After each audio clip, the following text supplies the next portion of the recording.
पंचायत में कैसे आए? श्री भान शर्मा, ग्राम गजरही, हाँ तहसील बारी, जिला सीधी का मैं निवासी हूँ। हाँ। हमारे पुश्तैनी जमीन में वहाँ सरकारी स्कूल बन रही है। उसका कारण ये है कि हम थे अपने नौकरी चाकरी में, रोजी रोटी में बाहर रहते थे। इसके संबंध में हमें कुछ पता नहीं था और उस जमीन पे हम 40 साल से घर बना के रह रहे हैं। और इसके बाद जब कंप्यूटराइज हुआ, कंप्यूटराइज खसरा हुआ, उस समय रोस्टर के समय हमारी जमीन छोड़ दी गई।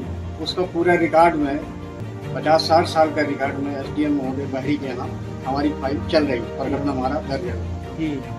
अब इसके बाद भी जबरदस्ती स्कूल बन रही है। वहाँ कौन सी स्कूल बन रही? स्कूल का क्या नाम है? वो शासकीय स्कूल गजरही का है, वो रेलवे में फंस चुकी है। रेलवे में फंस चुकी है। हाँ, तो उसके लिए और भी जमीन बहुत सी है, सरकारी जमीन है, तो हमारे जमीन में पता नहीं क्यों जबरदस्ती कर रहे हैं। स्कूल किसके द्वारा निर्माण कराया जा रहा है? ये SDO RES को ठेका मिला है। SDO और RES के द्वारा प्राथमिक विद्यालय है कि माध्यमिक विद्यालय? माध्यमिक विद्यालय बनवाई जा रही है आपके निजी पट्टे की भूमि पर? हाँ, 40 हमारे पूर्वजों का पट्टा है, उसमें हमारे पिताजी का पट्टा है, उसके बाद हमारा है। क्या आपके द्वारा उस जमीन का, जो आपकी निजी स्वत्व की जमीन है, क्या उसकी सहमति प्रदान की गई है स्कूल बनाने के लिए? नहीं, बिना सहमति के बनाई जा रही है, क्योंकि वर्तमान में वो रोस्टर न होने के कारण मध्य प्रदेश शासन बता रहा है।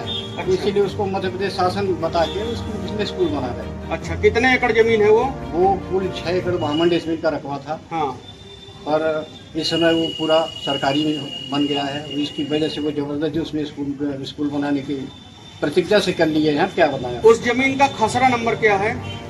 खसरा नंबर है, पुराना नंबर है 350। हाँ। और इस समय 609, 10, 11, 12, 13, 14, 15 लगभग उसमें 20 तक आ गया है। अच्छा। 709 से 720 तक। तो उसमें जब आपके जो रोस्टर के कारण उसमें आपके पट्टे की भूमि पहले थी पुराने, हाँ। लेकिन अब वो मध्य प्रदेश शासन उसमें हाँ। वर्तमान में बता रहा है कंप्यूटर मिस्टेक के कारण। हाँ। तो क्या इसकी शिकायत आपने संबंधित तहसील में और SDM के यहाँ लगाया कि हमारी जमीन का रोस्टर के कारण नंबर सही नहीं बता रहा? देखिए, मैं था नहीं 15 में हमारे पिताजी चल बसे। मैं रिटायर हुआ जब मैं घर आया और मैं घर में रह रहा था बच्चों के साथ, लेकिन जब स्कूल बनने की नौबत आई तो ये पता चला कि सरकारी जमीन है। अच्छा। तब मैंने इसकी छानबीन की, हमने भी की, वकीलों से मिला। वकील लोग बोले कि आप ऐसा करिए। पूरा 50-60 सालों का रिकॉर्ड हमको निकालते 5-6 महीने लग गया। अब जो पूरा दस्तावेज इकट्ठा किया और SDM महोदय के यहाँ दायर किया।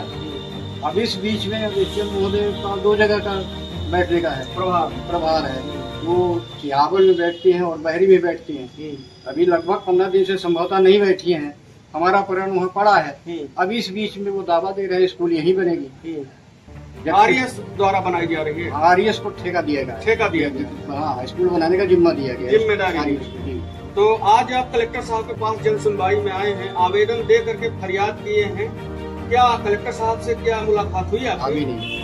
तो क्या कहना चाहेंगे आप कलेक्टर साहब? बस यही जो बात हम आपसे कह रहे हैं वही बात उनसे भी कहेंगे।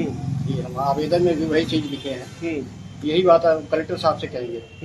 क्या नाम है आपका? श्री भान शर्मा। कहाँ के रहने वाले हैं? ग्राम गजरही, तहसील सिहावल। पहुँचे हैं कि इनकी पुश्तैनी जमीन पर शासकीय विद्यालय बनाया जा रहा है जो ग्राम गजरही में है, जबकि इनका कहना है कि वो पुश्तैनी जमीन हमारी 50-60 वर्षों से, पिछले 50-60 वर्षों से हमारे उसमें थी, कब्जे में और हमारे पट्टे में। लेकिन जब ये कंप्यूटर की नक्शा और खसरा ऑनलाइन शुरू हुआ तो उसमें रोस्टर के कारण उसमें मध्य प्रदेश शासन बता रहा है, जबकि इनका कहना है कि मैं नौकरी चाकरी में रहता था और जब स्कूल बनने की नौबत आई तब मैंने उसकी छानबीन कराया वकील के माध्यम से और तहसील में दौड़ लगाया। कागज निकालते निकालते 4 से 5 महीने बीत गए, लेकिन विद्यालय का काम लगातार किया जा रहा है, जिसकी शिकायत को लेकर के आज ये जिला पंचायत में एक बार फिर पहुंचे हैं।